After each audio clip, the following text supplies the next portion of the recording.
Give me a minute. Just 1 minute. Just catch my breath. Catch my breath. Oh. Well, let's get serious, right? Let's get serious.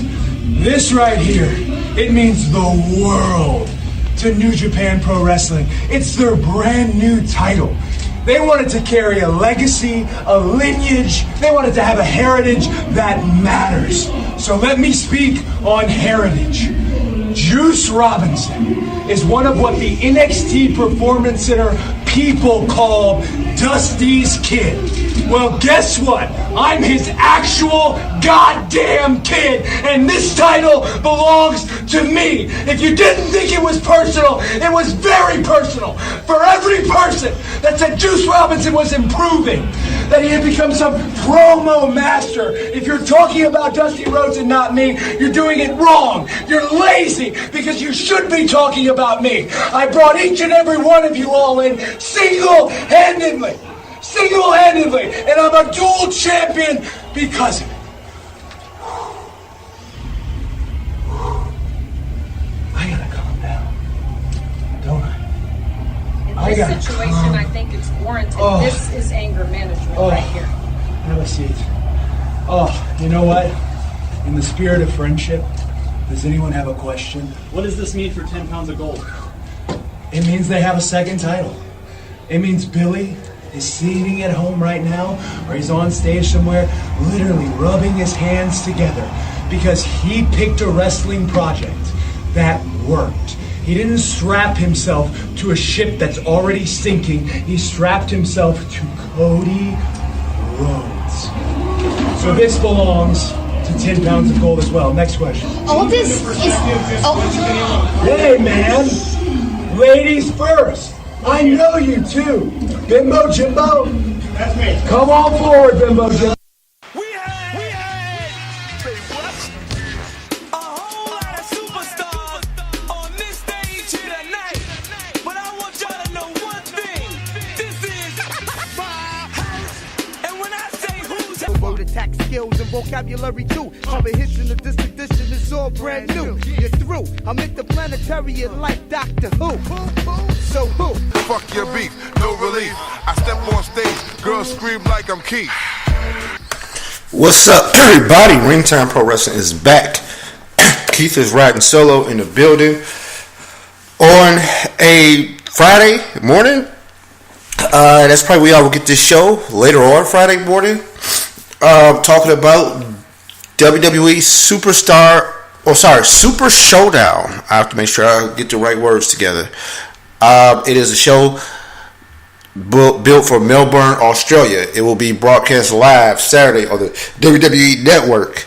I don't have the time exact with me. It's probably going to be in the middle of the day, considering Australia is 14 hours ahead of us in time. So maybe somewhere in the morning, something like that. I don't know. But we'll check it out. We'll be there together to watch it as a family. They've put a lot into this show, which is funny because they have another big international show coming up in November. They will be headed down to Saudi Arabia again, which we'll talk more about Saudi Arabia because they are all in on this wrestling and they plan to spend a lot of money. I'm sure there's a lot of money going on down in Melbourne because they are really bringing out the people to make this show pop. The show has been centered around the Undertaker Triple H match, which we will discuss later on in the show. And of course, I think if you've listened to this show over the past couple of weeks, you understand my opinions about that.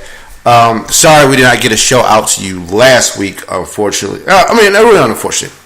I celebrated my 39th birthday. I had to work, and then some other things just went on where I didn't get behind the mic. So basically what we're going to do is do a little catch up. The way the show was originally structured, I think I was going to talk about, kind of go through the recaps, everything. Raw, SmackDown, da-da-da-da-da-da. Nah, not so much, man. I'm probably going to just give a brief overview of things that I want to talk about. And then get right into the pay-per-view. So, with that being said, I guess let's start digging it up. So, Raw opens up. There's been a tension the whole couple of weeks between the Braun crew and the Shield, right? So, Braun, Dolph, and Braun, Dolph, and Drew against the Shield, who, mind you, have looked very, very powerful and dominant and look like the up-and-coming team. The Shield, I say they faded, but it's kind of like, you see the cracks in the armor, right? And you got to remember, this is the third reboot of the Shield. So the way it happened was they had their reunion last year, and then Ambrose got hurt. All right, so Ambrose is out, and it's, Roman and Seth running theirs, and they got their own individual things going on. Ambrose comes back, and they just put the band back together. And they put the band back together really surrounded around Reigns, because Ambrose comes back, and really it's to save everybody's title. So Ambrose comes back, helps Seth win the IC title because he's dealing with this Dolph and Drew thing, and he can't deal with it alone. He doesn't really have any backup. So Dean comes back. Easy transition, that works. Braun wants to cash in Money in the Bank on Roman, and Dean and Seth both show up and prevent the Money in the Bank cash in, which I thought was going to lead to a weird thing with the Shield, where this was maybe going to be a heel turn for the group, because why does a babyface need help protecting his title? Also, what's Triple Power Bomb? A guy who was kind of slated as a babyface? That works. But no, what we ended up doing was we turned Braun heel and took all the steam away from him that he had as a monster babyface. But that's fine. He works as a monster heel also. I just don't think... I think fans really, really dug. I mean, and they hated Roman Reigns, so that matters too. But I think fans really dug Braun as this guy who, he had principle. He was kind of a tweeter. He wasn't a face. He wasn't a heel, because if your favorite baby face can get them hands too. But the idea was, hey, I'm just here to dominate, and I will be the most dominant force. Now he's starting to take a few shortcuts. Now he's starting to do, I think they took a little steam out of it. They had to make him look a step weaker to make this all work. And he's a guy who needs a crew now, where he was a guy who used to destroy everybody. And it's just kind of I don't know where we're at with this. So that's all going on. But anyway, so Braun comes out, because Braun faces Dean Ambrose. Dean Ambrose opened up the show. For those of you who haven't been watching, there's been seasons of descent so with Dean in his role with the Shield, and he has to find a way, because here's the thing: Seth is the IC champ, Roman is the Universal Champion. There's no more individual titles to have on Raw. The tag titles are with Drew and Dolph. Being said, Dean and Seth could go after him, but that's about it. I mean, there's not a lot of room. So if you want to be the man, somebody in your crew might have to come down. So there's that. So I guess, Braun and Dolph and Drew are playing on that, and they've sold some seeds of dissension. But in their own clique, there's not as cohesive as they would like to be. So we'll see how all this plays out coming into Saturday. Roman beats Dolph. Ronda Rousey beat Ruby Riott in a one-on-one match. Now, the funny thing with Roman beating Dolph, and I'll go back to Ruby Riott later. The WWE doesn't take chances creatively. And this is what I mean by that. I think I would do some things sometimes just to see how it plays. So, basically, with this match with Roman and Dolph, Roman was going to put the title on the line. Baron Corbin came out and said, no, it's not a title match. You don't get to make the matches. I'm the GM. What we'll do here is non-title. You cannot defend that belt until you go to Saudi Arabia for the triple threat match, which one protects the title from any. And now, you know, nothing's going to happen between those two times, right? Roman is not going to lose the belt anytime between. Alright, great. So now we got the match. What is the harm in Dolph winning this match? Why do I say that? Because one, Dean already lost, but Dean lost because of the DQ, because Roman and Seth got involved. Alright, great. If Dolph pulls an upset of Roman Reigns, boom, we got Dynamite, right? Because this is what happens now. If Dolph beats Roman Reigns on Raw, first of all, the social media blows up. Fans go crazy. Second, Dolph now has a legitimate beef with Baron Corbin, GM, because you cost me the world title.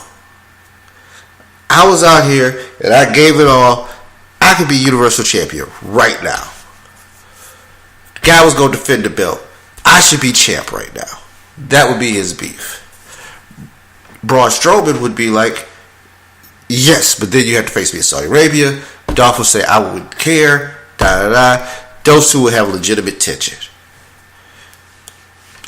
Just one match really reinvigorates the storyline. Really adds on. It's just one little edit. And there's no harm, no foul. Roman would have lost. And guess what? Sometimes the champ loses. Let him take that pinfall on the chin. The crowd would have loved it because they can't stand Roman anyway. Dolph is a darling amongst the internet fans and stuff like that. You would have fed everybody. And what you could have done, you could have brought it back next week and Roman beat Dolph. But Dolph winning this week would have gave you so much steam. It would have been so interesting going into Saturday. Now, I digress. So back to Ronda. Ronda beats Ruby Riott. Decent match.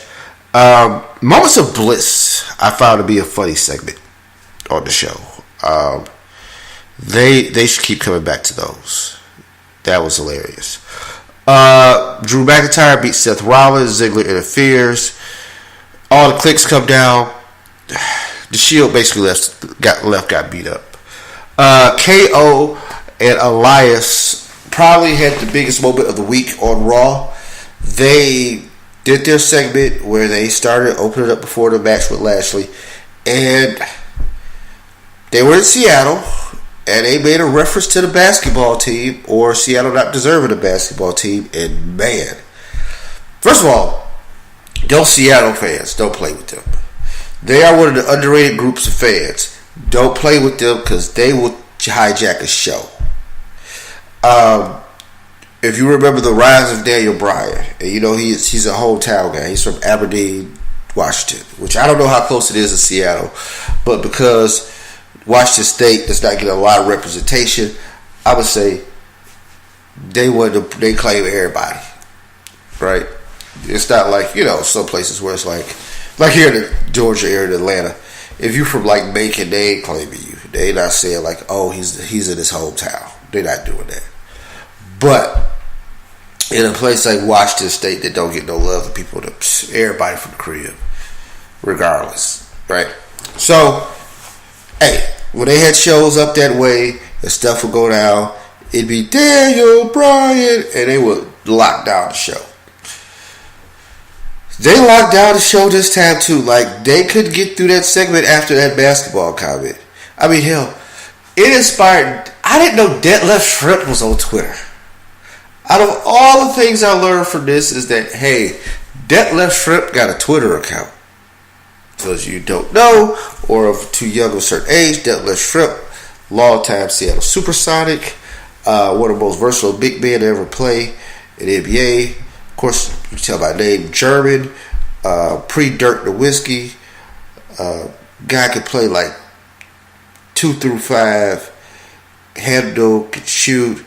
very good passer. Anyway, Britt Berry got the mix. Like, it was crazy. So, they garnered a lot of mainstream media attention off of that.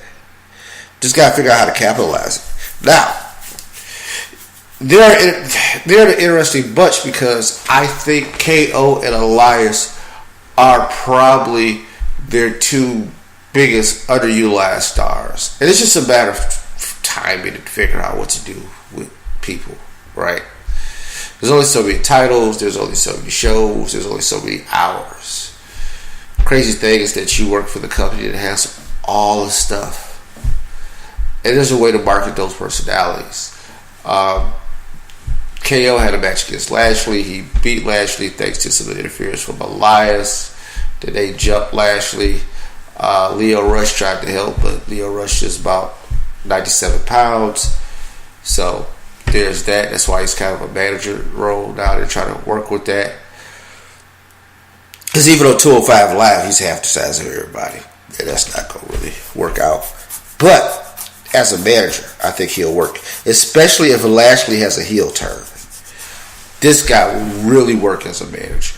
Because I think the diminutive size, but being able to do crazy, quirky things, he'll be able to escape baby faces, chasing him down, and Lashley beats up the baby face, yada yada, which will draw more heat.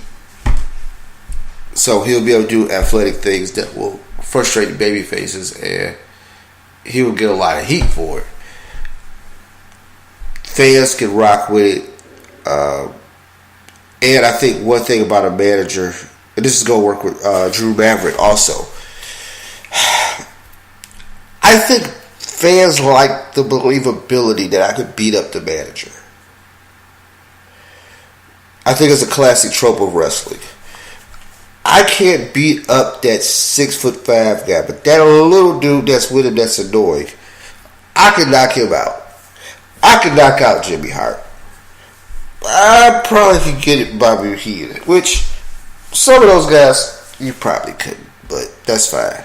Just like, well, the Road Warriors never had that kind of heat, because even when they were on their most dominant runs, even when they tried to make them heel, they just worked as baby faces. But you couldn't beat up Paul Ellering, just for future reference, like that. You don't want their problems. But you know, Mr. Fuji probably wouldn't have tried it with him. Slick, I don't know, man. That Kane, that man probably was a real pimp before he got into wrestling. That's all I'm saying. I don't know if anything. Might be why he's preaching now, which kind of leads me to believe he might actually been a pimp for real before he got. Another story for another time. And, you know, I don't know who's going to listen to this show, so I don't want to offend nobody. But there's never mind. Anyway, so we got to that point, KO and Lashley. The show ends with a face-off with Shawn Michaels shows up because he's back because we got to promote this show. Kane shows up. Shout out to Knox County, Tennessee. I know the people were like, where the hell is our mayor? Don't worry, he'll be back. Maybe he earned some money that he gonna donate to the schools. I don't know. But he was there chokeslam with Shawn Michaels. That's what ended up happening. Undertaker then shows up. Triple H comes out to defend his best friend. And bam, we're off to the races. And it ends with some chokeslams and a tombstone. I think they might try to book Triple H to win this match. They may. I don't know. I wouldn't do it, but I'm still like, why are we having this match? But that's neither here nor there. I don't think there's a market for it, but maybe there is. Well, here's the thing. I still don't think there's a market for it. That's really bad. No, there is. There's a lot of nostalgia in this match. And they're going to a foreign country. And foreign countries play by different rules, especially ones that's like basically overseas. There are stars from a certain era that those guys love and they want to see, and those names make sense to them. So, and they're not oversaturated because they didn't see them wrestle every week. You know what I mean? Even watching them on Raw or SmackDown or whatever. So it works out a little different for them. I'm going to run through SmackDown real quick, and then we'll take a break, and then we'll come to the news and notes and all that. AJ Styles deals with Samoa Joe and his erroneous acts from last week, which, for those of you who don't know, Samoa Joe showed up at AJ Styles' house. One of the worst storylines that... Here's a problem with wrestling sometimes. Less is more.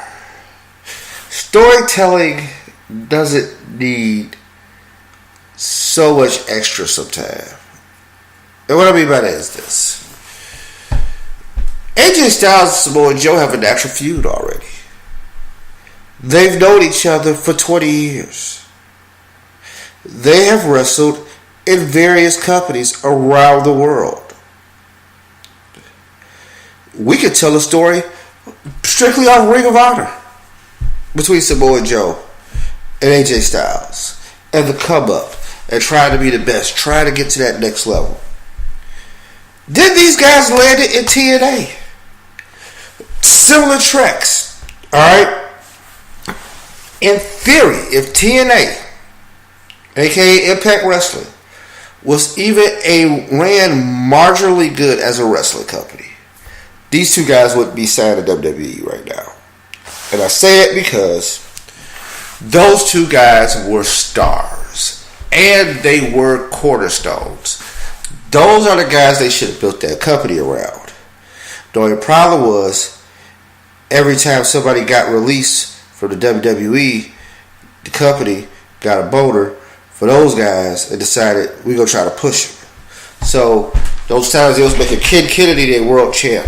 Those times where, hell, R-Truth was the NWA champ at some point down at TNA. MVP got a push. Jeff Hardy wasn't even coherent when he got the strap. But again, they kept pushing. The Hogan experiment with Bischoff and all that was a cluster. All that sacrificed your A+ talent. And that's why none of them really are with the company today. What's up?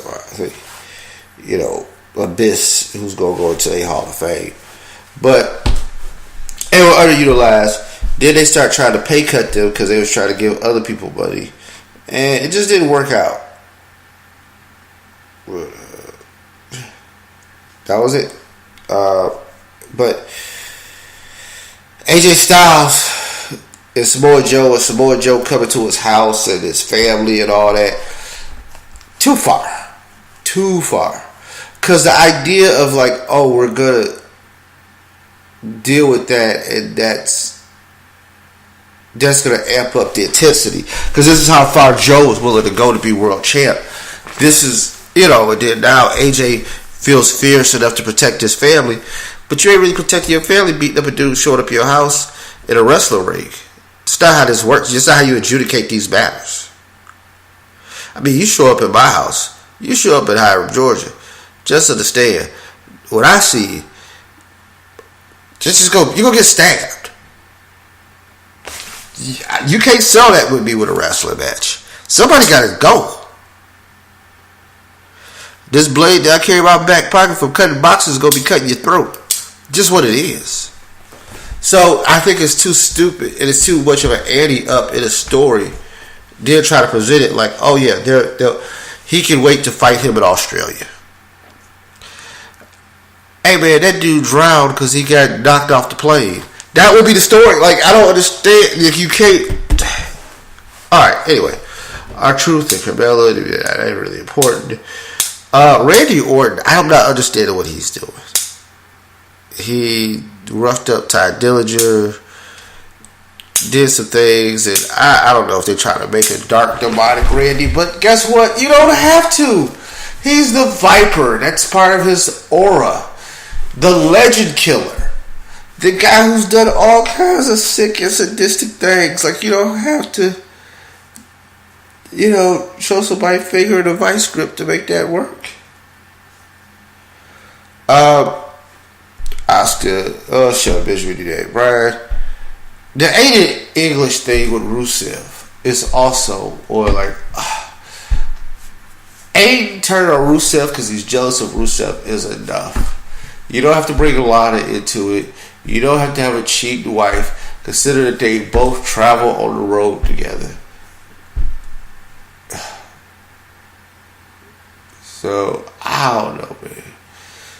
Just unnecessary stuff. That's all.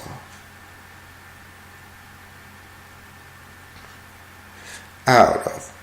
But, that being said, Charlotte Flair got some revenge on Becky Lynch. Had a match here in Australia. Now, this is interesting because I think this is probably the best feud going in WWE right now. And it's one large reason is because it makes sense. It makes perfect wrestling sense. Right? I have Charlotte Flair, the queen. The one that sits on top of the throne, even without the belt. Sits on top of the throne of the women's division. She won a match in a triple threat. She may or may not have stabbed her friend in the back, which is not really a stab in the back because you was in a match and you knew something could happen. Becky had enough. Becky does not want to be in Charlotte's spotlight no more. Becky and Charlotte have had their issues in the past, but they patched it up and, put their friendship first. All that's over. We can't be friends because I want to be champ. Simple and plain. Charlotte, hey, you feel? Yeah. You feel? I should be champ. So everybody feels like they should be champ, and that's the goal that everybody's focused on. And here we are. I think that, like I said, is the best feud going right now. But with that being said, we're 27 minutes in. We'll hit a break. We'll come back. We got news and notes. We got birthdays. I really was going to do this show last week with my birthday, but it's okay. I thought, it is what it is. So, yeah. We'll be back. Hey. And anybody, anywhere, that does not fear name of the almighty Abdullah the Butcher is either an insane fool or they're lying to you. This man that you see is not an ordinary being. He has reigned terror in the wrestling He has reigned terror in the wrestling business for more years than any man.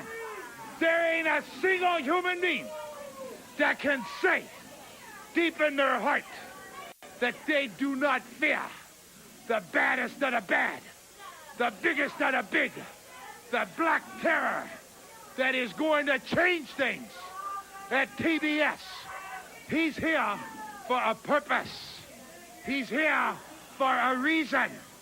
Everybody that has shunned me, that has made light of me, the Black Monster will take care of everything. Because there's only one. Abdullah, the Butcher, the real boogeyman, has arrived on TBS. Underneath. What?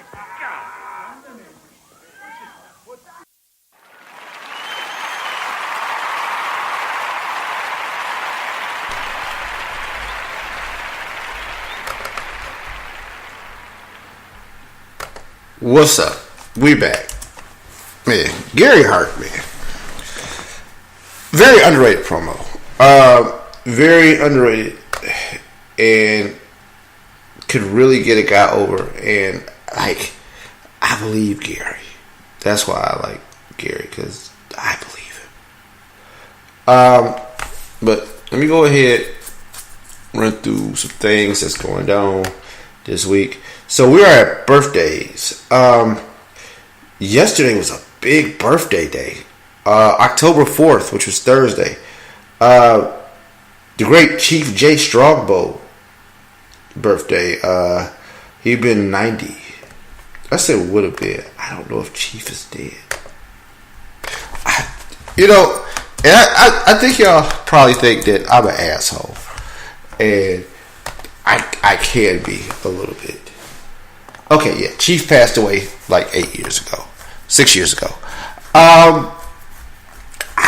Unfortunately, because of the business that I cover, man, dead or alive is a dicey game. And sometimes I don't remember, certain things. But anyway, one guy I know who's alive, Abyss. Abyss turned 45. So that happened. Bobby Fulton. I know Bobby Fulton is alive. Bobby Fulton turned 58 yesterday. Linda McMahon celebrated her 70th birthday yesterday. Head of the Small Business Association, a cabinet position in the United States government. Works directly with the president. That's who her direct report is. That's who her boss is. The president of the United States. Linda McMahon. One of the few Trump appointees that actually made sense. Because really, realistically, I can't argue with her being head of the Small Business Association. Why? Because she took a small business called Capital Wrestling, a.k.a. the WWF, along with her husband, who took the company over from his dad, and together they worked and built it into the largest wrestling empire in the world. And it's a multi-billion-dollar company. And the biggest mistake I've ever made in the stock market and in investing is not buying WWE stock when that thing dropped and the network wasn't selling like they thought it would, and shares was like $8 or $9 a share. If I would have bought about 10 of those shares, been nice. Not even 10. I probably should really went all in and bought like 100 shares. Because now, at $85 a share, in just a short period of time, it wasn't like this took forever and a day to build that up. That kicked off pretty darn quick. I mean, when those TV deals start cracking, oh man, it worked out pretty quick for them. But yeah, that was that. Today, Terry Reynolds will be celebrating a birthday. Terry will be 52. Former wife of Goldust. You see her around. Zima Ion was her 32 today. Tomorrow, or the day where everybody will be in Australia, it'd be the late Bruno Sammartino's birthday. Bruno would have been 83. Smash from Demolition will be celebrating a birthday. Smash will turn 59. And Manu celebrates a birthday, a.k.a. Alpha Jr., which I'll be to shout him out because we're Facebook friends. Random. But he turns 34. So that is it for birthdays. So now let's talk about the news. The news is interesting this week. So let's talk. So SmackDown has announced that for SmackDown 1000, Evolution will appear at SmackDown 1000. Now, I thought they were screwing the pooch because they hadn't invited Batista back yet to show up at SmackDown 1000. And it's in Washington, D.C., his hometown. I would have made that happen because I think Batista is one of the most important SmackDown champions of his era, right? That his run when he came over from Raw, he set the tone and he really helped that show out. Randy has done some good time on SmackDown. Triple H has done some time on SmackDown. Flair, not so much. What I will say is Evolution showed up as a group on SmackDown 1000 is stupid because they weren't the SmackDown faction. They were a Raw faction in a time where it was probably the strictest of brand extensions. There was little to no crossover at all when Evolution ran. Like, they were strictly a Monday, separate pay-per-views, the whole nine. They probably don't even know who worked over there on Tuesdays. Crazy. But that's happening. Sid Vicious is decided he wants to jump in the news and say something. He says the WWE should have fired Paige after the sex tape leak. What I would say is that if you listen to Sid Vicious in 2018 about anything that has to do with the wrestling business, you're wasting your damn time. First of all, it was a leak, right? You can't punish people for things that happened because of somebody else's actions. You have a right to do whatever you want to do on your own personal time. Somebody else does not have a right to invade that personal space in your personal area and take private moments from that time and distribute them to the public. Also, there's some sexism lined up in this because you try to tell women that they are at fault for being victims, and that just is a whole nother layer of shit I don't want to get into. But the point of this mention of this is just that don't listen to damn Sid Vicious in 2018. That's why him and, I don't know, man. Yeah, I don't get it. Kevin Nash speaks on the Undertaker Triple H match. So here's what I'll say. So apparently I'm not the only one with this opinion that this match is being overhyped. I'm not saying it necessarily shouldn't happen. I'm saying that the hype train behind this match is, I would think Bruno is about to fight Hogan in their prime. Like, this is going way too far as a hype machine, I would say. But Nash is like, nah, man, I'm going to speak up on behalf of my best friend, or one of my best friends in the world, because I need to do that, and The Undertaker.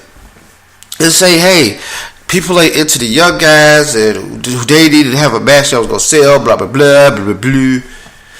Once again, Kevin Nash, I see you. That's that Detroit hustling. I see you. The Pontiac dude got way more hustle. You tell when somebody's selling bullshit. Nash just want another payday. Nash figures, because Nash be showing up at these indie shows still trying to get cut that check. Nash like, shit, because he know the pay-per-view payday is monstrous for this. Maybe they get me on in Saudi Arabia. Maybe somebody want to see Diesel versus Razor Ramon. Let's see if we can get that booked. And if they could, and somebody threw up a match, and they was like, hey man, come over here and get this 6 figures. He be over there. And that's all. That's all he doing now, man. Because realistically, ain't nobody checking for them. They're not. People love Taker, but ain't nobody checking for Undertaker Triple H match. Triple H has not pinned the Undertaker in 3,515 days. I think it's about 17 days now. It ain't a rivalry, B. But it's either here or there. Here's the hot rumor in the streets that I think is freaking cool. Remember we talked about Saudi Arabia earlier? And you're like, yeah. Big things going on. So they were interested in having The Rock come over in 2019. And word on the street, and this is according to the dirt sheets, they were willing to pay $20 million to The Rock, not to the WWE, to The Rock, to come over and be, but he had to be WWE champion. That was a stipulation. And now I say the people who sourced this story has no credibility and is no longer. See, that's funny. Because now, I mean, people must have really been reaching out about this one. Because, like, now they're like, oh, no, this is not. I don't think that guy was totally off. Because the Saudi Arabia ministry, they put a lot of bread up, man, to get this WWE stuff back. This is how I know they spend the money. The show that's coming up in November, they got Brock Lesnar on it. If Brock Lesnar is out here getting out of his bed, I know money is being spent. I know money is being spent. So, we'll see how it all works out. But let's get into this Super Showdown in Australia. So, I'm going to go down match by match. There's no real history to break down in this event because there's no history of it, right? We'll go match by match, talk about it, be about it, see what happens. Now, like what they did in Saudi Arabia, I do not expect too much boat rocking to happen. I expect a lot of status quo. There will be some things. Because here's the thing. I think there's another pay-per-view coming up here stateside in October. And then we got to go to Saudi Arabia. So you can't really jumble up the storyline too much. But Daniel Bryan versus The Miz, number one contender for the WWE title. I'm going to say The Miz wins this match. As great as the story of Daniel Bryan coming back and all the stuff that he's had, I think The Miz is their guy. And I think Miz challenging, let's say, the babyface world champ. And not right away. Because I think there's still some matches to be had between AJ and Samoa Joe. And Daniel and Miz will have a few more matches after this. But the initial reaction, and if we're doing it today, is The Miz would win this match. Just come hell or high water, he'll figure it out. Bobby Lashley and John Cena versus Kevin Owens and Elias.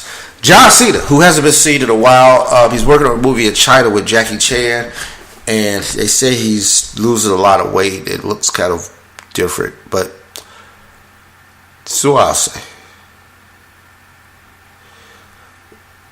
We're not dusting off Cena to lose, right? Like, we talked about foreign crowds. Foreign is not really that familiar with the current product, but more familiar with past stars and stuff like that.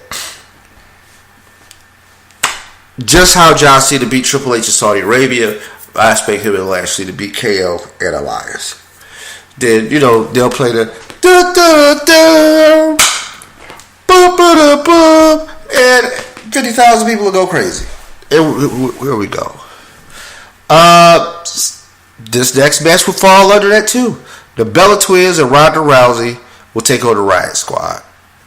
They've had different incarnations of this match. They've already kind of beat it to death. Everybody that wrestled everybody already because they can't keep people off each other. And yeah, Ronda and the Bella Twins are gonna win. Name recognition, right? As good as the Riott Squad is, here's the problem. The Bellas are the face of the women's division for the last 10 years. Ronda Rousey, biggest international superstar that they've signed in a long time. They made her world champ because of her international superstardom as an MMA superstar. People in Australia have not seen the Ronda Rousey movie that much as a professional wrestler, and this will be a good time for them to see it. So that's going to happen. Cedric Alexander versus Buddy Murphy, Cruiserweight title. Cedric Alexander. Why am I picking Cedric? Why not? Because there's nothing really to go off of there. Asuka and Naomi will face the Iconics. I'm going to say the Iconics win this one. There'll be a miscommunication between Asuka and Naomi, and the Iconics will win. Now, crazy enough, are the Iconics from Australia or are they from New Zealand? Because I think that matters too. They are a villainous duo. They are from Sydney. Both of them are from Sydney, Australia. Now, the WWE doesn't have a stellar reputation on hometown with it. But that's more of a babyface thing. For heels, I don't know. I can't really tell you how that's going to work out. But, I'm going to say that the Iconics win. I'm going to stick with that prediction. And I will go from there. Yeah, Iconics will hold it down. The New Day will take on the Bar for the SmackDown Tag Team titles. I don't know if the New Day are a transitional tag team. The Bar hasn't done much on SmackDown either. Like, they were the hottest tag team on Raw and had a lot going for them. And they just haven't gotten it done on SmackDown. Like, them and the Usos had an incredible run through 2017. And since they did the flip, man, neither one of them, and the Usos stayed on SmackDown. Didn't get much out of it. That feud didn't really go down. But, I'm going to go with the New Day. I don't know why, but I'm going to say the New Day keeps the belts. Then we'll go there. AJ Styles versus Samoa Joe for the WWE title. I think Samoa Joe will eventually beat AJ Styles. And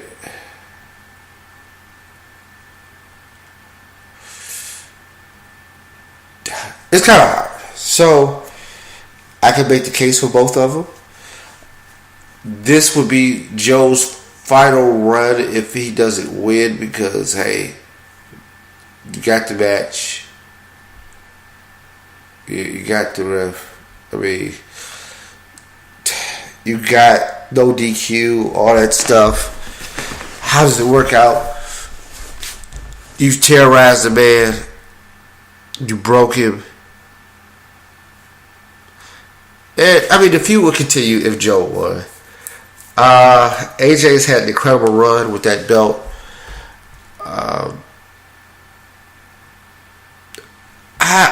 I would say AJ Styles still.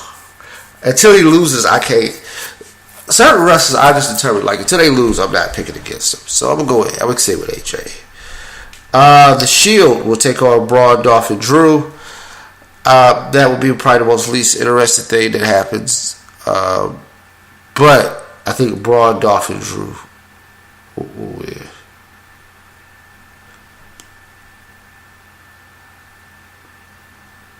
But yeah, I'm going to say that Braun, Dolph, and Drew win this match. Why? Because it's a regular 6-man tag. And the Shield, I mean, I can see the Shield winning and they overcome their turmoil, but the fun probably would be with Braun, Dolph, and Drew winning. So I'm going to go with that one. Becky Lynch will defend that title against Charlotte Flair, the big feud we talked about. This is easy. Becky Lynch not losing this early. She will retain the SmackDown Women's Championship, and, you know, that'll be it. But yeah, Becky's not losing. The losers was Triple H and Undertaker. This match is clunky. It will see a lot of involvement from outside forces.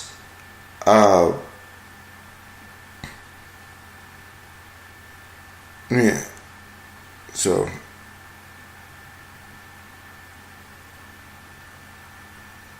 But after deliberating and think about it, like I said, the match gonna be clunky. It'll be all over the place. There'll be things going on. Everybody's gonna get involved. Their grandma gonna get involved. Yeah, let's go with Undertaker, because that's what people want to see. They want to see Undertaker. They want to see the pageantry. They want to see the lights, the camera, the music. Undertaker. End of story. And that's it for the Superstar Showdown. I was going to talk a little bit of New Japan. The show opened up with a Cody Rhodes promo. He is a new United States IWGP champ, which is awesome. Well deserved of Cody Rhodes. Jay White is making a play over there in New Japan. He has said, hey, see, it's kind of funny. So now guys with G1 and they gave them like a Money in the Bank style briefcase. And Cats is challenging for that. Cats want that piece. Cats really want that piece. So it's interesting. But Jay White turned his back on Chaos. Well, he turns back on Okada, not necessarily Chaos, because Guido is rolling with Jay on this one. So we'll see how that works out. But we'll be back next week. We'll recap the pay-per-view and then let you know what else is upcoming and kind of get you caught up on things around wrestling. We may be attending WrestleCade in November in North Carolina. If we do, I'll let you know ahead of time. Maybe you guys are out there. You can come up and say hi. You know what I look like. I think I got pictures up. And if not, you know, and I might will see how much the table is or something like that. Maybe do a broadcast live or something like that. But that's next month. For right now, thank y'all for listening. We'll be back and we'll recap what we just talked about. With that being said, peace.